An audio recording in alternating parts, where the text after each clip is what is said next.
Good morning class.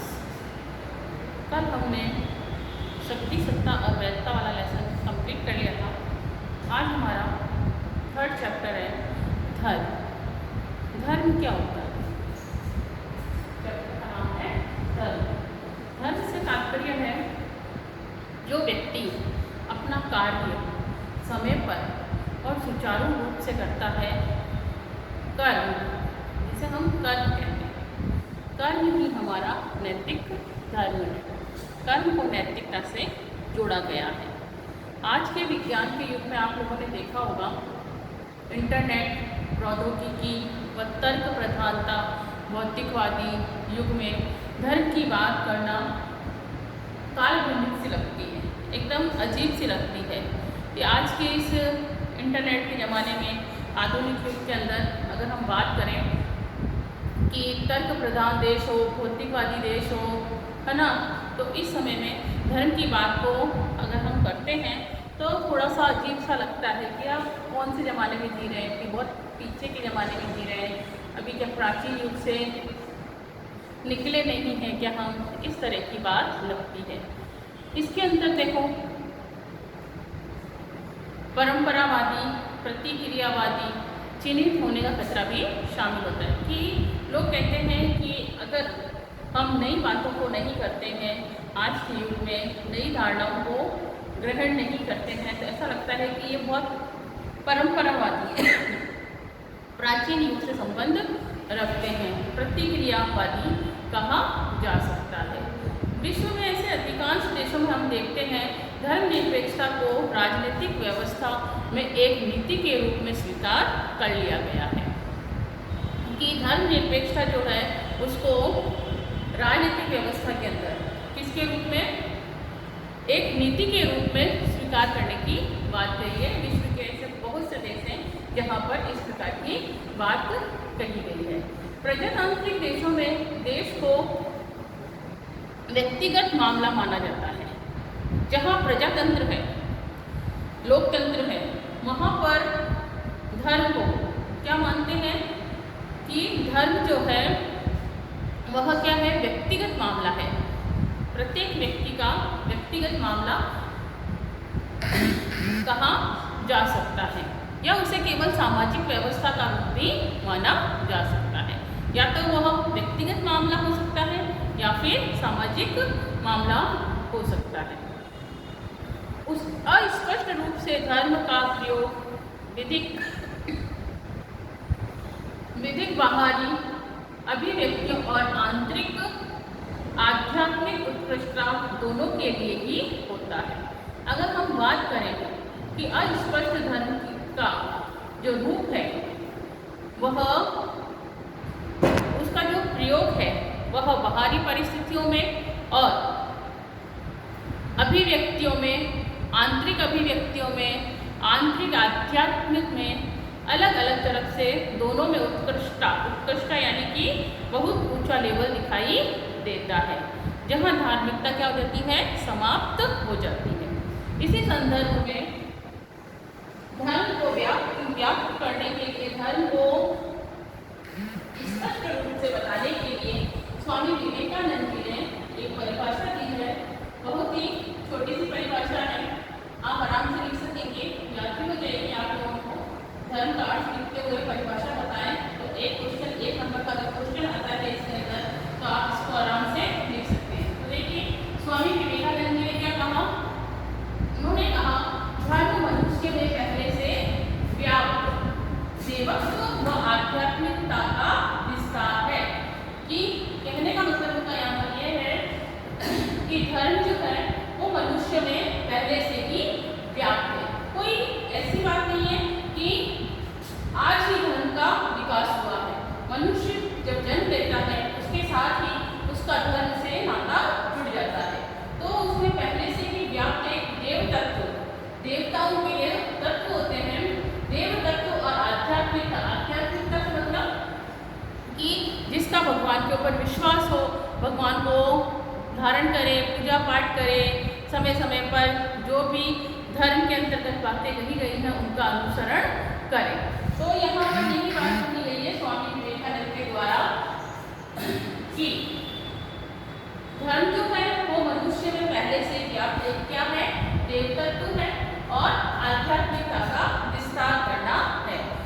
किसने कहा है? स्वामी विवेकानंद ने कहा है। सभी धर्म गुरुओं और आध्यात्म को समझने वाले विद्वानों ने अपने मत एवं विचार अलग अलग रूप से प्रकट किए हैं और उनके विचार जो है हम जब पढ़ते हैं तो सभी के डेफिनेशन या सभी के विचार कह सकते हैं कि एक रूप नहीं होते हैं। सब अपने अपने अनुरूप धर्म को परिभाषित करते हैं या उसके बारे में बताते हैं। तो इसी के अंतर्गत जो ऐसे धर्म गुरु हुए हैं उनमें से महान जो है जैसे कन्फ्यूशियस है, ये सब क्या है? ये बाहर के विद्वान हैं। कन्फ्यूशियस, मोजेस, पाइथागोरस और बुद्ध, महात्मा बुद्ध, महात्मा स्वामी, मोहम्मद पैगंबर, Martin Luther, kelvin, Guru Nanak, थियोसॉफिक और आध्यात्मिक, सभी ने क्या कहा है? मनुष्य में दिव्यता का संदेश दिया है कि सभी मनुष्य में दिव्यता का गुण होता है। ये बहुत से विद्वान हैं जो बाहर के भी हैं और हमारे भारत के भी विद्वान हैं, जिसके अंदर आप लोगों ने नाम सुना ही होगा। महात्मा बुद्ध, महावीर स्वामी, मोहम्मद पैगंबर, Martin Luther, kelvin, Guru Nanak, ये सब क्या है? ये हमारे भारत देश के विद्वान हैं जिन्होंने बताया कि आध्यात्मिक जो है सभी मनुष्य के अंतर्गत विद्यमान एक दिव्यता है। उन्होंने ये बताया कि विभिन्न भागों में काल, स्थान व संस्कृति के अनुरूप कई ऐसी चीजें हैं जो दिखाई देती हैं। सभी धर्मों का उद्भव जो है इन्हीं के द्वारा हुआ है। काल, स्थान और संस्कृति के द्वारा ही इसका धर्म का क्या हुआ है? विकास हुआ है। अगर हम बात करें समय, स्थान और सांस्कृतिक आध्यात्मिक परिस्थितियों में परिवर्तन से धर्म में भी परिवर्तन आए हैं। आज हम देखते हैं कि प्राचीन समय में जिस प्रकार का धर्म का उदय हुआ था, विकास हुआ था, विस्तार हुआ, अगर हम आज की बात करें तो धर्म भी क्या है? धर्म भी परिस्थितियों के अनुसार क्या होता रहता है? परिवर्तित होता रहता है, उसमें भी परिवर्तन आता रहता है। बाहरी रूप से सभी धर्मों में मूलतः एकता की बुनियाद तथ्यों एवं मूल्यों की बात कही जाती है। अगर हम बात करें कि बाहरी रूप से धर्म के अंतर्गत क्या पाया जाता है? एकता के बुनियादी तथ्यों की, एकता के बुनियादी तथ्य यानी कि जो बुनियादी तत्व क्या है? जो पुराने समय से चले आ रहे हैं और मूल्यों की बात कही गई है। वहीं अगर हम सनातन धर्म की बात करें और वैदिक धर्म का कोई एक प्रवर्तक नहीं है। विश्व में ऐसे बहुत से अनेक अलग अलग धर्म प्रवर्तक हुए हैं जिन्होंने अपने अपने हिसाब से धर्म को परिभाषित किया है। उसी के अंतर्गत विश्व में अपने अपने धर्म को बताते हुए अलग अलग धर्म और मतों की बात कही गई है। डॉक्टर सर्वपल्ली राधाकृष्णन, आप लोगों ने नाम सुना ही होगा। डॉक्टर सर्वपल्ली राधाकृष्णन, जिनके जन्मोत्सव जब उनका जन्म हुआ था 5 सितंबर, वो हर साल हम टीचर्स डे के रूप में मनाते हैं। तो उन्होंने भी धर्म को क्या माना है? उन्होंने भी धर्म के बारे में अपनी परिभाषा बताते हुए, अपने मत देते हुए, अपने विचार प्रकट करते हुए उन्होंने कहा कि आध्यात्मता को धर्म का क्या माना है? अभिकेंद्र माना है। वो कहते हैं कि आध्यात्मिकता क्या है? धर्म का केंद्र है। अभिकेंद्र यानी बीच का सेंटर पॉइंट है। उन्होंने कहा कि धर्म का सार इस बात में निहित होता है कि आत्मा में उन्नयन के लिए आध्यात्मिक पक्ष पर बल दें और जीवन को धर्मनिरपेक्षता की ओर अग्रसित करें। उनका मानना था, डॉक्टर सर्वपल्ली राधाकृष्णन कहते हैं कि आत्मा के अंदर व्यक्ति को क्या करना चाहिए? धर्म का सार किस बात में निहित बताया उन्होंने बताया कि धर्म का जो सार है वह किस में निहित होता है, वो किस में समाहित होता है? वह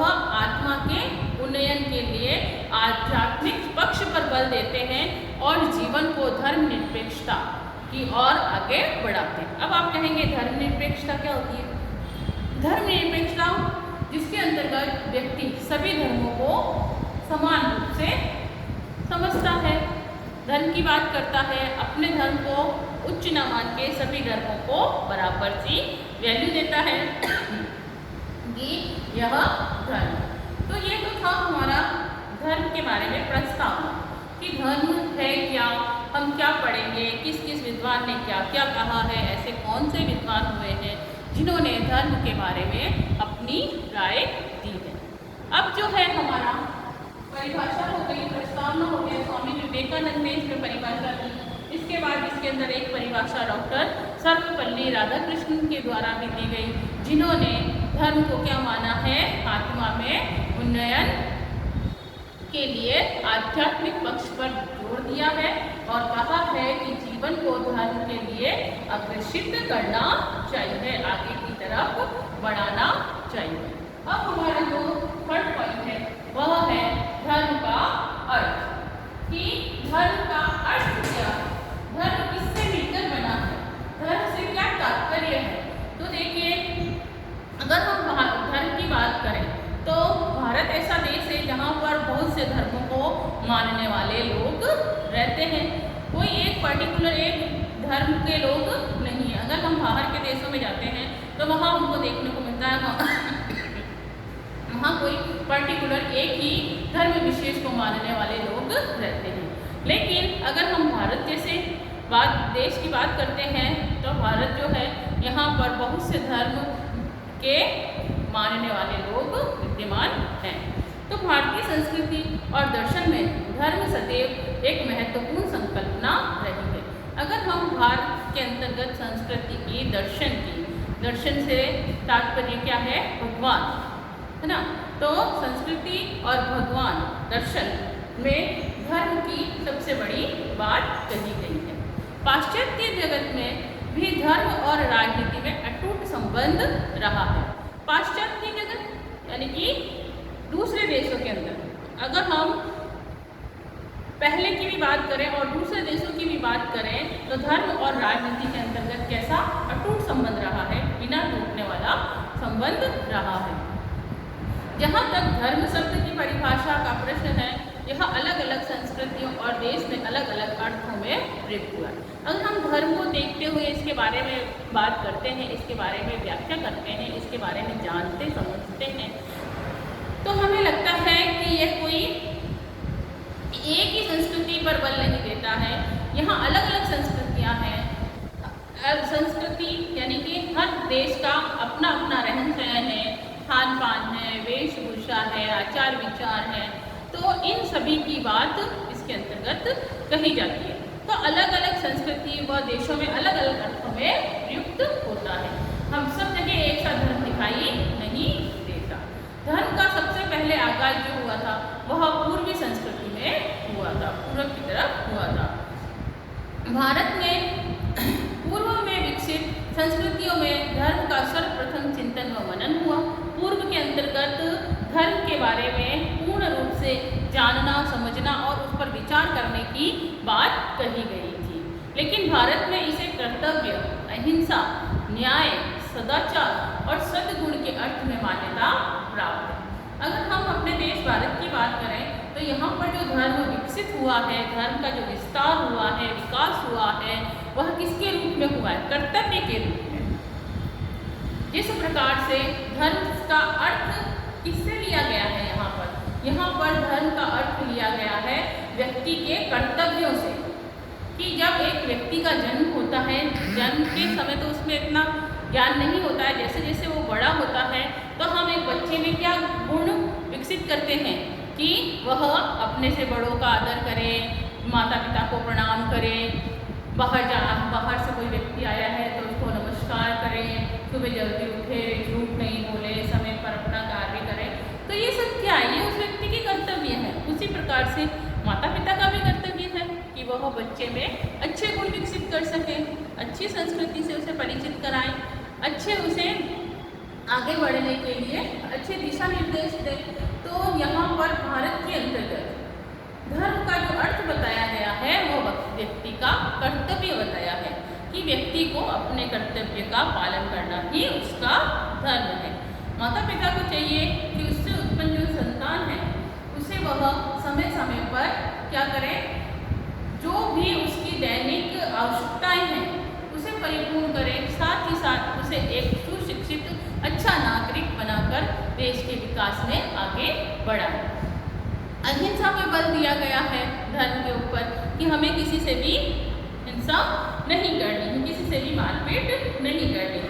प्रेम से जो भी बात हो सकती है, जो भी काम हो सकता है, उसका अनुसरण करके अपने जीवन में या बालक के जीवन में वह सब विचार उत्पन्न करने हैं। वहीं अगर हम आगे बात करें तो उसके अंदर न्याय की बात कही गई है, सदाचार की बात कही गई है, सद्गुण की बात कही गई है। न्याय आप जानते हैं, हमने पहले चैप्टर में भी पढ़ा था न्याय क्या होता है। न्याय यानी बिना पक्षपात के व्यक्ति के साथ सही बर्ताव करना न्याय है। सदाचरण के गुण होने चाहिए, उसके अंदर सद्गुण होने चाहिए, अच्छे गुणों का विकास होना चाहिए। तो इन सभी अर्थों में धर्म को भारत के अंतर्गत विकसित किया गया है। अगर हम धर्म को विश्वास और प्रथाओं की ऐसी प्रणाली के रूप में परिभाषित करते हैं जिसके माध्यम से लोगों का जो समूह है वह यह बताता है कि उसके लिए क्या पवित्र है और लौकिक है। अगर हम यह बात करें कि धर्म का विकास किस प्रकार से हुआ है, तो इसके अंतर्गत जिन लोगों को माध्यम बनाया है, जिन लोगों का समूह है, वह यह बताता है कि हमारे लिए धर्म के लिए क्या पवित्र और क्या अलौकिक है, क्या सही है और क्या गलत है। धर्म उन्नति और कल्याण में साधक होता है। धर्म क्या है? आगे बढ़ने के लिए, व्यक्ति के विकास के लिए क्या है? आवश्यक है। एक साधन के रूप में, एक साधक के रूप में कार्य होता है, ना कि साधन के रूप में। कल्याण में साधक बनता है। साधक यानी कि उसके लिए वह एक प्रकार से आगे बढ़ने का रास्ता है। व्यक्ति का उच्चतर जो विकास है वह स्व को जानना है। व्यक्ति आगे कब बढ़ सकता है? व्यक्ति आगे तब बढ़ सकता है जब वह स्व यानी स्वयं को, खुद को पूर्ण रूप से जान ले, समझ ले और उसके हिसाब से जान लेता है और परमार्थ में जुड़ जाता है, अच्छे कार्यों में जुड़ जाता है। वही क्या कहलाता है? वह धर्म कहलाता है। अगर हम बात करें धर्म, तो धर्म जो शब्द है वह अंग्रेजी शब्द से बना है।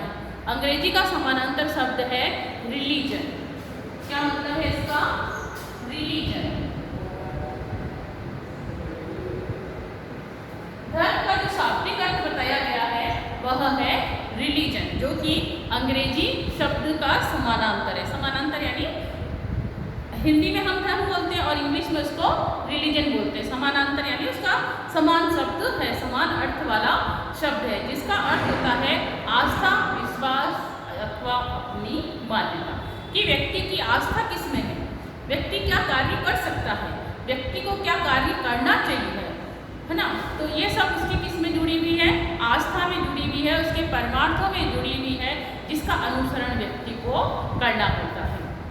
लेकिन अगर हम अंग्रेजी शब्द रिलीजन्स का अर्थ बताएं तो ये अर्थों में स्पष्ट नहीं किया जा सकता।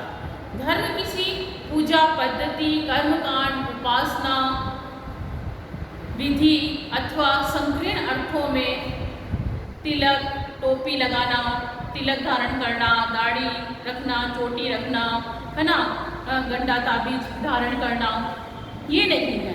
अगर हम धर्म की बात करते हैं तो हम किसी व्यक्ति विशेष को देख के कि हाँ ये पंडित जी हैं, इन्होंने चोटी रख रखी है, इन्होंने टीका लगा रखा है, इट मीन्स ये पंडित जी हैं। इन्होंने दाढ़ी रख रखी है, टोपी पहन रखी है, इट मीन्स ये मौलवी है। ऐसा कुछ नहीं है कि यही धर्म को प्रकट करने के रूप है, यह कोई प्रकट करने के रूप नहीं है। गीता में भी श्री कृष्ण जी कहते हैं कि प्रत्येक मानव देहधारी को प्रकृति प्रदत्त उपहार स्वरूप विवेक प्राप्त हुआ है और यही विवेक मनुष्य को सर्वश्रेष्ठ जानने और सर्वश्रेष्ठ बनने के लिए आगे बढ़ाता है। यही धर्म मनुष्य का धर्म अर्थात स्वधर्म है। यानी कि यहाँ पर कृष्ण जी कह रहे हैं कि जो प्रत्येक मनुष्य देहधारी यानी उसने ये शरीर प्राप्त किया है, भगवान ने उसे एक प्रकार से मानव शरीर प्रदान किया है। और जब उसने प्रकृति से ये एक बहुत ही अच्छा ये देह प्राप्त की है, शरीर प्राप्त किया है, जिसके अंदर उसका सबसे बड़ी जो है विवेक है, बुद्धि है, मस्तिष्क के रूप में उसे क्या मिला है, बुद्धि मिली है। और बुद्धि के अनुरूप ही वो सोचने समझने की क्षमता रखता है, क्या श्रेष्ठ है क्या अश्रेष्ठ है, यह जानने का अपने अंदर उत्साह रखता है कि वह क्या गलत कर रहा है, क्या सही कर रहा है। यही व्यक्ति को क्या करता है, यही मनुष्य को धर्म अर्थात स्वधर्म है, यही व्यक्ति का धर्म है कि वह सबसे पहले स्वयं को जाने और अपने आसपास होने वाली घटनाओं में उचित क्या है, अनुचित क्या है, इस सब को ध्यान में रखते हुए कार्य करता है। इसलिए मनुष्य को परमार्थ के कल्याण के लिए सदैव आगे बढ़ना चाहिए और धर्म का अनुसरण करना चाहिए। कि व्यक्ति को चाहिए कि वो ज़्यादा से ज़्यादा परमार्थ के काम करे, ज़्यादा से ज़्यादा अच्छे काम करे, कल्याण के काम करे। इसके लिए उसे आगे बढ़कर कार्य करने चाहिए। मनुष्य अपना सुनिश्चित कर्म अथवा कर्तव्य निर्धारित करे कि मनुष्य यह सोचे, यह जाने कि उसका कार्य क्या है, उसका कर्तव्य क्या है, और जो कर्तव्य है उसे वह सुचारू रूप से पूर्ण करे। उसको करने के लिए जो उसका साधन है वो किन साधनों का प्रयोग करता है, क्या वह साधन उचित है या फिर अनुचित है। उचित साधनों का प्रयोग करते हुए अपने धर्म का पालन करना ही व्यक्ति का स्वधर्म कहलाता है। इसीलिए इसके अंतर्गत सामाजिक संरचना के लिए समाज के सभी वर्गों व सभी व्यक्तियों को अपना अपना कर्म करना चाहिए, अपने अपने कार्य करने चाहिए। जब मनुष्य स्वार्थ, संकीर्णता, अभिमान और दूसरों पर शासन करने की इच्छा का परित्याग करे, मनुष्य को चाहिए कि वह अपने स्वार्थ का परित्याग कर दे, उसे छोड़ दे और ज़्यादा से ज़्यादा कल्याण की बात करे, तो वही धर्म कहलाता है। धर्म सर्वत्र पवित्र माना है, लेकिन धार्मिक पवित्रता सापेक्षवादी है। धर्म को क्या माना है, धर्म को पवित्र माना है, और धर्म उत्पत्ति के जो साधन है वह भी कैसे होने चाहिए, वह भी उचित होने चाहिए, पवित्र होने चाहिए। उसके अंतर्गत स्वार्थ की भावना नहीं होनी चाहिए, परमार्थ की भावना होनी चाहिए। एक धर्म पवित्र मानता है, संभव है कि उसे दूसरे धर्म में घृणा की दृष्टि के लिए उसके लिए क्या पवित्र है क्या नहीं, ये भी देखना चाहिए। धर्म एक ऐसी एकीकृत प्रणाली के रूप में परिभाषित किया जा सकता है जो अपनी प्रथाओं और विश्वासों से एक समुदाय विशेष को नैतिकता से जोड़ता है। धर्म की अगर हम बात करें तो धर्म जो है वह लोगों को जोड़ता है, ना कि उसके अंतर्गत भेदभाव की बात करता है। तो अगर हम बात करें धर्म की कि सामाजिक धर्म क्या है, समाज के अंदर धर्म का प्रमुख कारण क्या है, प्रमुख आधार क्या है, तो वह है मानव गतिविधियाँ। कि मानव की जो गतिविधियाँ हैं वह किस प्रकार से कार्य कर रही हैं, और उसी गतिविधियों का एक सूत्र क्या होना चाहिए, बांधना, कि वह सभी को एक साथ बांधकर एक साथ चलने का सूत्र प्रदान करें, न कि अपने धर्म विशेष को आगे बढ़ाने की बात कही जाए। सभी धर्म विशेष यानी कि सभी समूह विशेष जो हैं धर्म को उसकी राजनीतिक, सामाजिक और मनोवैज्ञानिक जीवन से पृथक करना अत्यंत कठिन होता है। व्यक्ति को अगर हम कहें या किसी समुदाय विशेष को कहें कि आप अपने धर्म से पृथक हो जाएं, अलग हो जाएं, तो यह कोई बात नहीं है और यह उचित भी नहीं है। तो यह था हमारा धर्म का अर्थ। नेक्स्ट टॉपिक जो है वह है हमारा धर्म और